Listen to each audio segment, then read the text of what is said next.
Welcome back to another edition of the Varsity Voices Future Dawgs. Who's Next? Presented by the Varsity Voices Media Network. Tonight, we turn our attention to the Purple Division of the CCL, a division that doesn't always get the headlines, but year after year continues to produce tough football, some underrated athletes, and programs trying to take that next step. We're talking about four schools with four very different types of identities. We've got Benet Academy, we've got Marmion Academy, St. Patrick, and Notre Dame College Prep. So who are the players ready to emerge? Which underclassmen are about to become household names in the Chicago Catholic League? Which programs are building momentum behind the scenes, and which future dogs could be next in line for breakout seasons and college recruiting attention? We're going roster by roster, program by program, talking freshmen, sophomores, juniors, sleepers, culture builders, and players that coaches already know about, but the rest of us may not know yet. So whether you're a parent, player, coach, recruiter, or just someone who loves Chicago Catholic League football, this is the episode for you. So let's get into the Purple Division, Future Dawgs, Who's Next? And Dan, before we do that, I want to talk about what's next for the Varsity Voices Media Network. What's on the horizon? And we talked about it a little bit last week on our previous episode, but we're out there now on Substack, and there's a little bit different kind of information that we're giving you out there. We're putting articles which are a little bit more detail, and you will be able to get some of our podcasts. You'll be able to get some of these segments from some of our podcasts as well that will be out there on Substack. As we go forward, we're going to provide more information or more content. We'll do some behind the scenes things. I think people will be really excited about what you and I talk about before we actually come on here and record. Clamoring for it. Clamoring for it. Yeah. Clamoring for it. All the feedback that says we want more Varsity We want Voices. more and more. Yes. Right. And I'm excited, Joe, about merchandise. Merchandise is right. Yeah. Hold on. As so well. they can. Yeah. We can You get. got something? Yes. You got something to See? show? Something like this. Little Yes. Varsity Who would Voices. not want that, Dan? Right? You know, It's when great. your eyes are barely open in the morning, Yeah. and you're drinking your cup of coffee, and you've got that logo turned towards you, the Varsity Voices. Right. Like, oh my God, you're wide awake. Wide awake, ready to go. Talk some football. And listen to some football. Football, right.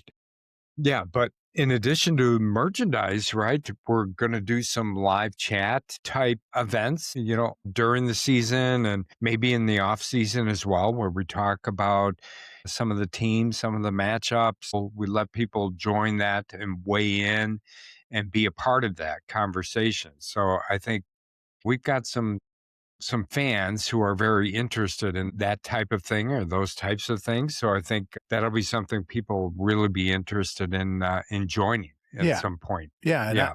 It's just the first step for us, Joe, or this may be the second step. The podcast is the first step, but we'd like to do more, right? We'd like to be able to offer more and do some things that help us expand and bring more great coverage from not only the Chicago Catholic League, but potentially other conferences, and do some things that are kind of outside the box and seem like a natural progression. So we want to kind of start that with the Substack page. Yeah. So right now, our listeners can go out there and they can subscribe to our Substack and get some of that information now for free. And it's not always going to be that way. I'm just going to put that right out front. Yes. What do you think? Right. But if you go to thevarsityvoices.substack.com, you will get to our Substack page or our Substack site where, there's some content out there already, but it's something you can subscribe to, and we will be putting content out there every week from now going forward. So if you want to be a part of that, and I think you will, especially if you're interested in the Chicago Catholic League, as well as some of the other big topics around high school sports and high school football. We will be covering that, and as well as some of the other things we talked about. So make sure you go out there and subscribe to our Substack. Yeah, the more subscribers, the better they make it. So it's just adds to it, and we'd love to hear other opinions, get some feedback, and listen to what people have to say about what we're doing and what they'd like to see. Yes, absolutely. Okay, so let's get into the Purple Division, Dan. Right. And like we said, this division, it's got teams. So 2 new teams, Marmion and Notre Dame. Marmion, Notre Dame. So it's Benet, Marmion, Notre Dame, and St. Patrick. Yes, right. St. Pat's. Yeah, a good division, right? Yeah. There are some teams here that I think we mentioned in the intro that, I mean, St. Patrick had a really good season last year. Its first year under Coach Zibikowski, right? Made it to the playoffs, which I'm sure was something that they were shooting for. And I think all the teams here, including St. Patrick, want to take that next step, right? It's a tough league, the Chicago Catholic League, but the Purple Division has got some teams here that got some young players, programs that are building. I would think that that's one of the things you can say about this division is that they've got programs and teams here that are building towards something. Yeah, right? I mean, Adam Guerra is going to be he's the dean of this conference, and he's been there what 3 years, 3 or 4 years, So you've got Coach Zibikowski in his second year, Coach DeFranza, even though he's been there forever, he's in his second year, and Coach James White in his first year at Benet. So It is, Joe. I like that. It's kind of the teams that really want to take that next step. That's kind of how I see this Purple Division there, and which is going to make for really good football. It is, because they all want to get there. Last year we talked a lot about some of the disparities between the purple and the red and the other divisions.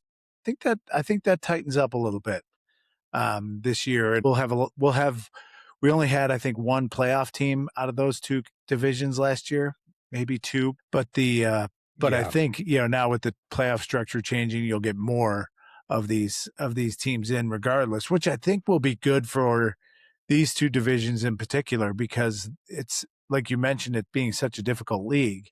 It'll be nice to see how these teams, which have to go through the grind of the Catholic League schedule, fare in the playoffs. And I think if I were, these would be teams I would not want to play in week 1. I just would not want to do it. I think that goes for everyone just because of the competition that they play week in and week out. Yeah. So you mentioned Benet, Dan, and new head coach James White, I'm sure is going to want to make a big difference in the Benet program in his first year. And it's not going to be easy for him, but they've got some players that are coming back. We didn't talk a ton about them last year because they didn't have a ton of success, right? But we did mention some of these players. And, one thing I realized, Dan, in looking through some of the Benet players that are going to be coming back next year is that they were kind of young. Yeah, they were young. Year. They had a really good, they have next year's juniors, I think, had a lot of success on the freshman level. So that class is getting older and fill in around some of the senior class and start to assert themselves a little bit. So they'll probably still be young, but they've got some talented guys coming back. They do. And one of the things that I always look at up front, and we've covered some of the other divisions, Dan, and these guys don't get a lot of press, although that seems to be changing a little bit over time here, but the linemen. Right. So it starts up front, as you and I know, on the offensive and defensive lines. But Benet has got some guys with some experience here and starting to get some size as well. And they've got some linemen here that I think are going to be able to make a difference for them. I mean, they've got Marty Wadka, right, who's going to be a senior this year. And you and I know him. I mean, we coached him as a freshman, right? And he's getting bigger. He's Yeah. 6'2", 270 now. Yeah, and kind of fulfilling what we thought Marty would be. And, as far as size wise, he was really good as an incoming freshman. I think he got hurt last year. So he's kind of, Right. had a chance to build up and get bigger and stronger. Hopefully he comes back healthy, but he's 6'2", 270. Yeah. Which is good size. Joe, they've also got, I thought this was really interesting, and this is definitely all name team for sure. Jackson Bonebreak. That's a good name. Yes. Right. We've got some good ones. It's funny. They make a big deal. We make a big deal out of Bone Crusher at Mount Carmel. And here we've got someone that's named Bonebreak in the right in his name. It's not even a nickname. So, and he started as a freshman, and he's 250 pounds now. And to have that experience as a freshman, I mean, that's really something. Jackson Bonebreak's got to be someone we keep an eye on moving forward, because that's a big deal to be able to start in this conference as a freshman. And so big things are probably on the horizon for Jackson Bonebreak. Yeah, well, other people are taking notice too. It's not just us, Dan. If you look at some of the stuff out there for Jackson and some of the recruiting services that are out there, I mean, they're listing him. He's going to be a sophomore, right? So he's at 2029. Yeah. They're listing him in top 4 or 5, linemen to watch, offensive linemen to watch, for that year. So yeah, Zuko agrees. I don't know if you could hear him. Zuko agrees, right? Can you bring him on camera? I want to hear. I want to see him bark right in front of us. Yeah, I can't pick him up. Yeah, but they also got Marty Wadka's younger brother, who's going to be a sophomore, Tommy Wadka. Yeah. Right. And he's going to get bigger and stronger. He's already, I think, taller than Marty. He's just got to start to fill out a little bit. But here's a guy who got a fair amount of playing time last year on varsity, right? So you've got another young offensive lineman in Tommy Wadka too. Yeah. And I mean, we talk about, and we've talked about, just how young they are. Even Marty, who's going to be a senior, like I said, he was hurt for most of the year last year. So there's, when Jackson Bonebreak as a sophomore has kind of the most experience, they're going to be young, but that bodes well for the future. Hopefully they are able to compete and keep that healthy. They don't have the height, the overall gigantic size that we see at some of these other teams, but they've got a few guys. And same with the defensive line, Joe, returning all conference player Dean Mia, who we also know from when he was a freshman. He's always been a very good football player, wrestler. So he's got that guy that's got that innate leverage, understanding of leverage to him, and he's 6'1", 245, but he's one of these guys that can beat you with quickness and a little bit of strength. So some help coming on the defensive line as well. Yeah, and not only on the line, and one other guy I want to mention on the line there, Dan, is Charlie Enter, who I think he's going to be a junior. Yes. So they're young again there, right? But, he got some playing time last year at center. So I think Coach White is going to have some options on the offensive line as far as where to move some of these guys around and really kind of build them for kind of the next step for some of them. But, they're not going to be lacking for some talent, I think, on the line. Yeah. And what do you think, Joe, as far as playmakers for Benet? I think they've got some guys last year that flashed, right? And great you've word. got perfect word for it. Yeah. You've got Luca Diamidi, who's a wide receiver. Yeah. And good in the return game. In the return game, yes. And a lot of speed, right? So, if you've got somebody who can get him the ball, I think you're good. You've got John Erickson, right? Who's kind of like the Swiss Army knife. Yes. That's how I see him. They put him at running back. They put him at wide receiver. He plays a little bit of defense as well, right? Good athlete. Really good athlete, shifty, can break tackles, can get guys to miss. So I'll be interested to see what they do with him this year. And then you've got Luca Diamidi's younger brother, Cristiano, who, plays quarterback. And I think he's going to be a sophomore, right? No, I think he's going to be a junior. Oh, he's going to be a junior. Yeah. Okay. Yeah. So it'll be interesting to see how he fares. I don't know if there's going to be some quarterback competition there or not this year, but another really good athlete, and Cristiano Diamidi. So we'll see what he does. And you also have Luke Crowder. Yeah. Yeah, good athlete. Another really, they've got a couple multi-sport athletes whose football might be their second thing when you do a little research on them. Luke Crowder is one of them. He's a sophomore throwing almost 90 miles an hour as a baseball pitcher. And he's lefty. He's going to play football. I know that, but what he's got out there is him pitching, left-handed pitcher throwing 86 to 90 mile per hour fastballs as a sophomore, right? Yeah. So but still, he's an outstanding athlete, so it'll be interesting. They've got him listed at wide receiver, cornerback for Benet, so we'll see that. And then you've got Gio Sanderlin as well. He's going to be a junior, 6'3", wide receiver, cornerback. So they've got some real good athletes here, and if they've developed and if they've grown from last year to this coming year, then it could be really interesting to watch. Yeah. And both those guys are going to be juniors. Sanderlin's also a Benet basketball player, so and you see a lot of highlights of him. Sounds like he's kind of a point guard type. So they've got such a good basketball tradition. That'll be interesting to see how Gio fits in there as well, Joe. And he's also, so these guys are both part of that good up and coming junior class, along with another one I want to mention, Donovan Wells. He started as a sophomore at free safety, got some time at running back, 5'11", 175, another part of that class that I think, I don't want to say they're pointing to, but I think that's one that's got, we've mentioned several guys and one more, Joe, Hawk Lawler, another kind of DB linebacker, running back type, really good athlete, good baseball player, 6'2", 170. So he's got some decent size again. So Bennett's going to be young, but they should have some talent, and it'll be interesting to see how Coach White uses all these guys.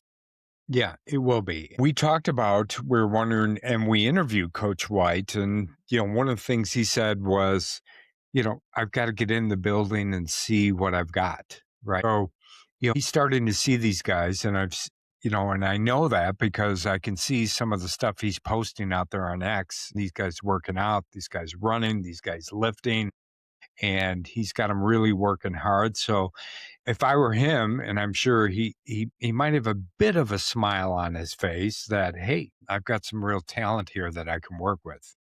Yeah, and like I said, the new coach, you might see some of these guys become two-way players. And I know Coach New wasn't huge with that, especially on interior guys, but there's a lot of athletes here that you probably would be wise to get the football to. If you are looking to buy or sell a home, contact RE/MAX Realtor and Circle of Legends recipient Christopher Cobb. Let Chris's extensive negotiating experience work to guide you on all of your real estate buying and selling needs. Contact Christopher now to discuss the right strategy for your personalized real estate buying and selling plan. His number is 630-420-0070, or you can visit his website at christophercobb.com.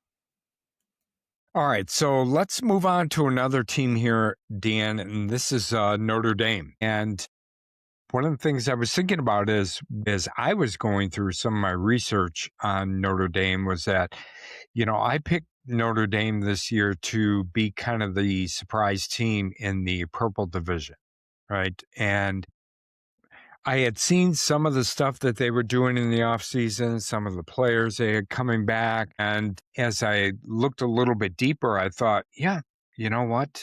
They've got some real talent here. So, Coach DeFranza in his second year as head coach at Notre Dame, he's got some talent to work with here too. Yeah, they have. I mean, Joe, and it starts with their backfield and Roy Nightingale and Deontay Macon Jr. I think Nightingale's going to be a senior and Macon Jr. is going to be a junior. maybe. Macon Jr. is going to be a senior. Senior as well. So 2 seniors, Yes. both had really nice years last year. Troy Nightingale has been, someone who's been on our radar for a couple years now. Yeah. You could see it, and he was undersized. I think he may have played as a freshman a little bit, maybe halfway through the year, and you could see Right. he was a Yeah. difference maker. Deontay Macon Jr. came on last year, jumped off the film about halfway through the season as someone who could be a game changer. So those two guys, really nice places to start and to have that you can toss on the football or hand it off to them, and they can make things happen on their own. But that being said, there's not a lack of linemen, at Notre Dame either.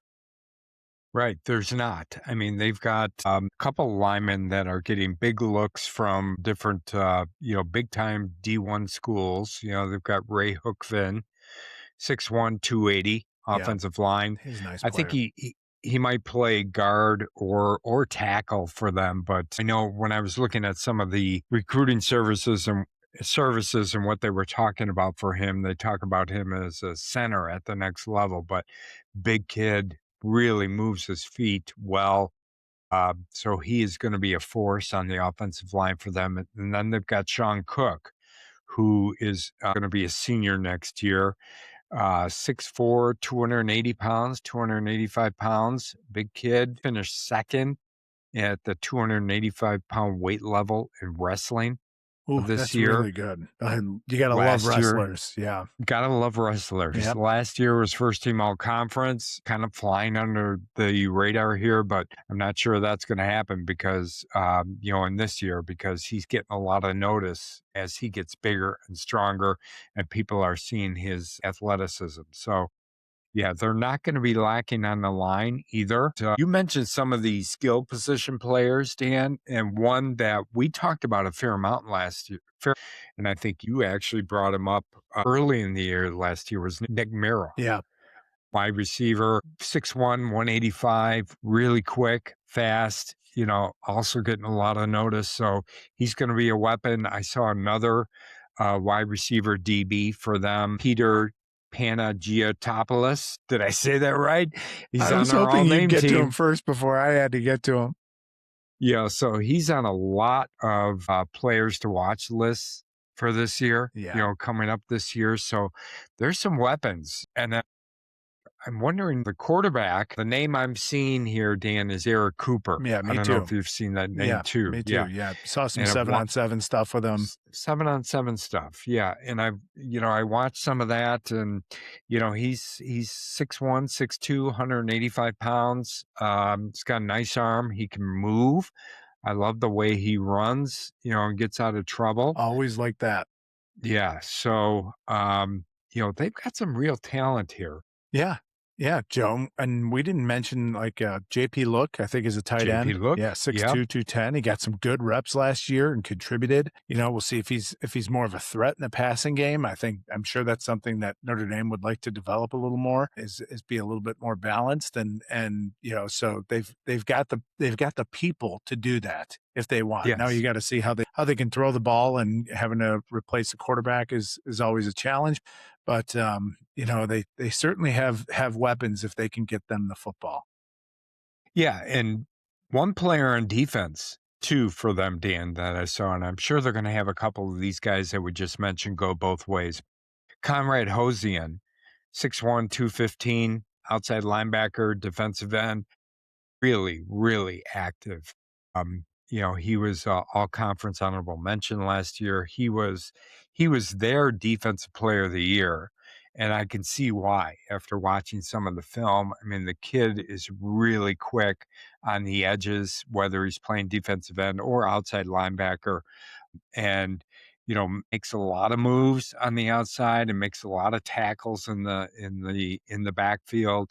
And I think had 6.5 sacks last year or something like that. So I think they're going to be really counting on him on the defensive side of the ball too. Yeah, and I like Terrence Forbes, Joe, inside linebacker, nice linebacker. Great number, 44. So love that. He's Yeah, he's a player, and he can get after it a little bit, and I like his game too. So it kind of fits that mold of what you think of for in high school inside linebacker. He's got a strong base and will hit you, fill a hole when he has to. So yeah, they certainly seem like a team on the rise.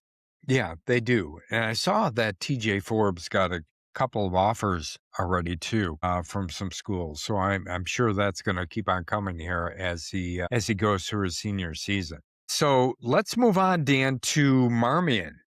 And the one now I would say last year that they probably didn't have the season that they thought they were going to have. Right. Right. I would agree. Yes. Yeah. Yes. But I think Coach Guerra has got some real pieces here to work with going forward in this season, right? Yeah. And I think he would agree with that. And we've interviewed Coach Guerra maybe twice now. Yeah. Over the last couple of years. Yeah. He's one of our And favorites. one of our favorites for sure. And one of the names which has come up, for 2 years and is going to come up this year too is Colin McInerney, Yeah. right? Yep. Just an outstanding multi-athlete, is a really good football player, really good basketball player as well.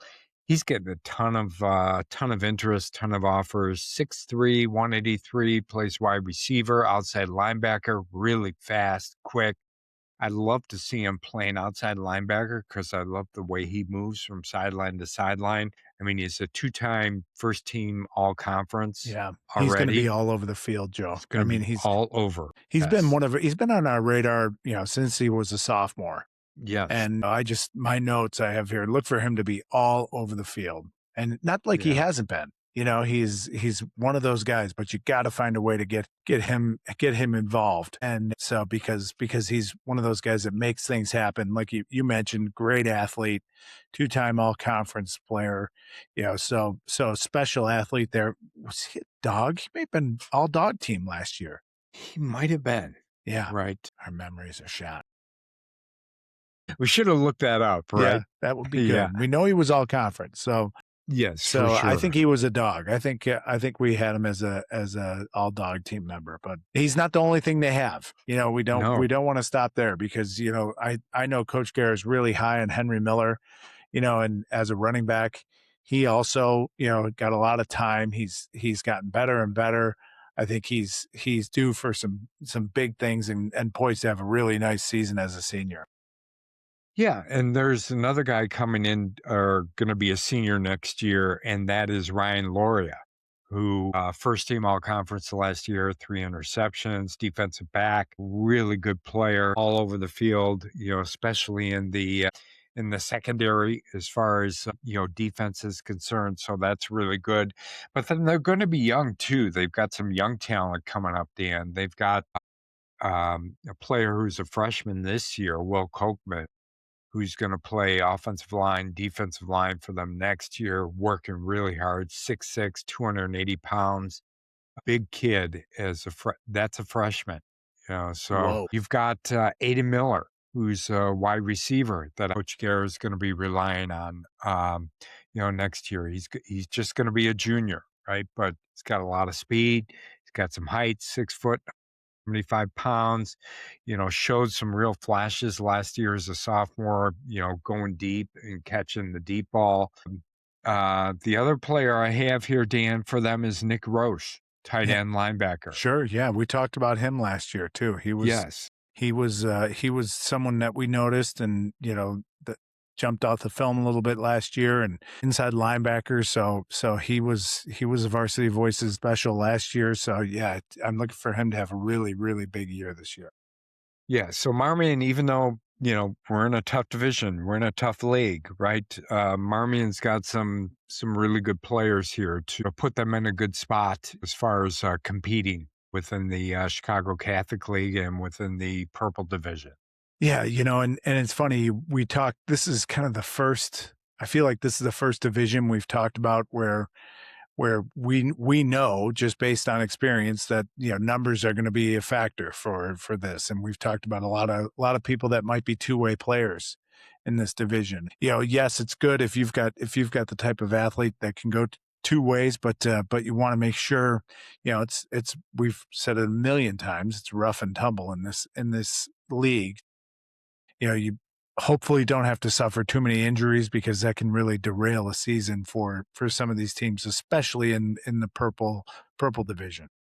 Yes, for sure. And like we mentioned at the top, these are teams that are going to want to make some kind of splash this year, or some kind of impact, right? And, they're going to be counting on these players that we're talking about right now to really kind of step up and be able to do that within this league. So, I'm really excited to watch all of the games, but I'm really excited to see how this Purple Division does, especially considering some of these players who have kind of flown under the radar, are young, and, maybe have, new coaches, that kind of thing, and see how the teams in this division do this year. Yeah.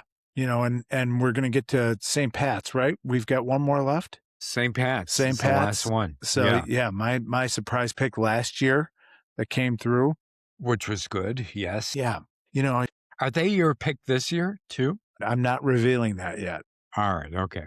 All right. But how come I had to reveal it? I don't know. You kind of self-revealed there. You kind of threw it out there. I don't even remember when we made some picks like that. Yeah, I think we did that. What's cool about this as we get to St. Pat's, really cool thing about this division, Joe, is that you've got Notre Dame and St. Pat's in the same division, which is just an awesome rivalry. We've had some really good rivalries that we've followed, Marist and Brother Rice, and Mount Carmel and St. Rita, and some of these other ones that we've had that have kind of grown, Naz and St. Pat, or Naz and St. Francis, Naz and Marmion, Fenway. Anyway, so but it's very cool that this is a long time rivalry, and so it'll be a big game regardless of the records when these two play this year, and the fact that there's a division standing on it makes it even better. Yeah, that might have to be one we go out to. Yes, in person. That would be fun. Yep, in person. It would be. Oh, yeah, we got our there schedule we go. getting built. Yeah, yep. we are making commitments. You know how good we are at that. We don't even know what the weather's going to be like, Joe. No, we don't. And that's probably the top thing for me is what's it going to be like? Yes. Yeah, weather-wise. Yeah. All right. I've both those places to play. Boy, one of the hardest rainstorms I ever coached in was at Notre Dame. Yeah. But I can't complain too much. I was actually in the box for that game.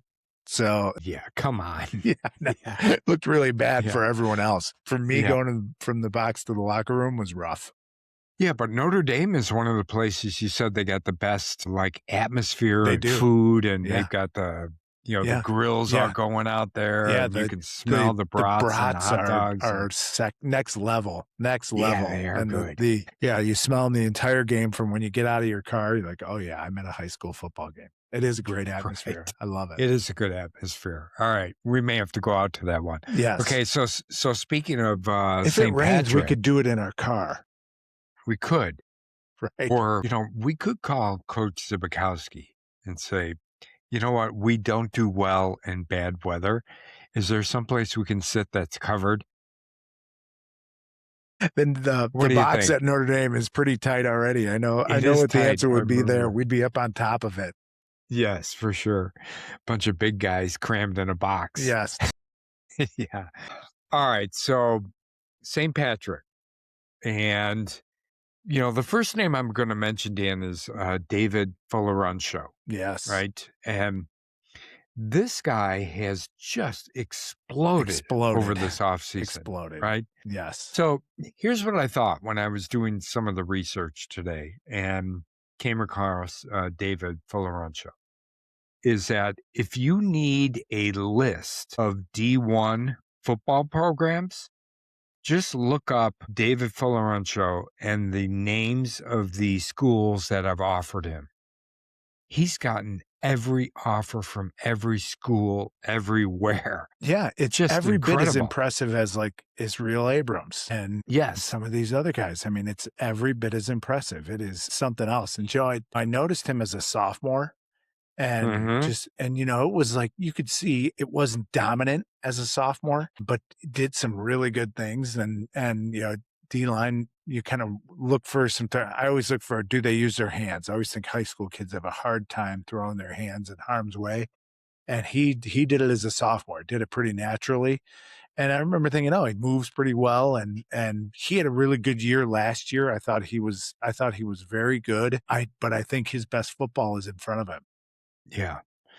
Well, when you look at him physically, and I've only seen him in pictures, right? And I've seen some of his clips.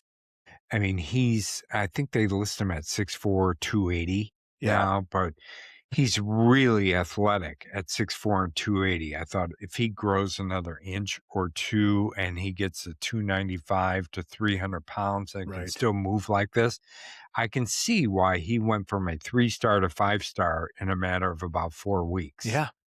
Yeah, it was unreal. Every day there was a new offer for him. So really looking forward to see him dominate, and just what he can do as a senior, So it's he won't be under the radar. I don't think he was last year, maybe as a sophomore, but he's going to get all the attention for St. Pat's when teams play him. He's a guy you got a game plan for a little bit. Yeah.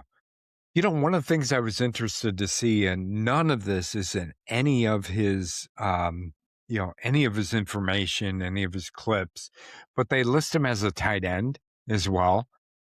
I'd be interested to see if they use him as a tight end. I mean, he's got the athletic ability. I would, for sure. You? Yeah. Yes. Just tossing the ball. 6'5", 285. Yeah. I mean, come on.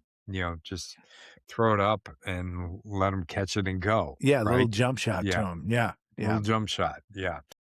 Yeah, those D linemen, Joe, though, they are really good in 10-yard sprints. Yeah. Right. I have to see if he gets out in open open run field. down. He's going to get run down. It might take 20, 30 yards. Six guys to bring him down, but yeah. Yeah, number 9 recruit in the Rivals 300. Yeah. For 2027. Yeah, he's just exploded. Just exploded. So another guy who's kind of exploding for them on the recruiting scene is Dylan Moda. Yeah. Offensive lineman, 6'8", 270. Plays basketball too. But every team that came in to see David Fullerunchu also met with Dylan Moda, from what I could tell. And I can see why. He's really big. He's athletic. As I said, he plays basketball too, so he moves well, moves his feet real well. You can see, I think they list him at 270, but, if he just focuses on football and starts, lifting, growing, all that, I can see him being, carrying 300 to 325 pounds really easily, considering looking at him and looking at his frame. Yeah, he looks thin at 270. He does. Yeah. Yeah, he does. But I mean, how these colleges are. And I mean, he's getting offers from all over too. I mean, Kansas State, Indiana, Minnesota, Northwestern. Right. Go Cats. Yeah, offered him as well. Go Cats. So, they've got some big guys who are going to play on the offensive line and defensive line this year for them. And Joe, as we go through this, I mean, I would think St. Pat's is probably the favorite based on some of this talent coming back. There's not a list of 20 that we could find, but really, really impactful guys coming back and all difference makers, so I'm not my official pick for the season, but you'd have to think that, if you took a poll of 100 CCL fans and coaches and things like that, they'd probably be the likely favorite heading into this year based on some of these guys we're talking. Yeah. And another guy who's, they've got their quarterback coming back, Gavin Gardner. Yeah. So I just said that Dylan Moda was 6'8", 270. Gavin Gardner is 6'6", 205 pounds. Now he's thin, but, at 6'6", he had a really good year last year. Really good year. For over 2,000 yards. I think he had 16 passing touchdowns. He rushed for another couple of touchdowns, 63% completion ratio. So they've got him coming back. Yeah, that's a big deal. Yeah. It is a big deal. Especially when really we don't deal. know who's going to play quarterback at any of these other 3 schools. To have that experienced quarterback coming back where you really know, and that he's good, and 6'6", gosh, does that help? Yeah. Man, to see clearly, and he's got a quick release. He can make all the throws. He's a good one. Probably while we talked about him last year, probably flew under the radar more than he should have. He did. I think he did. Yeah. So I think we've talked about Fularancho and Mota kind of exploding in this summer and the off season. Look for Gavin Gardner to explode during the season. Yeah. And they've got a couple other guys here too, Dan. You've got Graham Spillman. Yeah. Who's I think he's a linebacker for them. Yeah, he's an He had inside a couple of linebacker, sacks, Joe. inside Yeah. linebacker, 6 foot 215, but really plays fast and hard. And I think he was, had their most tackles last year, solo tackles, and tackles for loss. I think he was their defensive player of the year. So they got him coming back. Joe, he is in baseball, they talk about when they're watching guys, they talk about the hit tool. Yeah. This guy's got the hit tool in football. He will knock your socks off. He is that kind of player. When you think about highlight films and you watch his, you're like, that's what a highlight film is supposed to look like for a linebacker. He moves knocking really the good. snot out of people. Yeah. Plus, he throws an 86 mile per hour fastball when he wants to. Jeez. He's a right-handed pitcher, right? How many of these guys throw mid-80s up to 90? I mean, I don't think I faced one in my time at high school. If someone was throwing 80, I thought, whoa. That is so fast. Now, all these guys do. Yeah. Yeah. But the other guy here on defense is Mo Emir Okwesa. Good and job. he is a defensive end for them, 6'2", 230 pounds. Is really good athlete. I think he had 8.5 sacks last year, 19 tackles for loss. Was that on varsity? Was he on varsity? Okay. Yeah. Yeah. Now he is only going to be a junior. Right.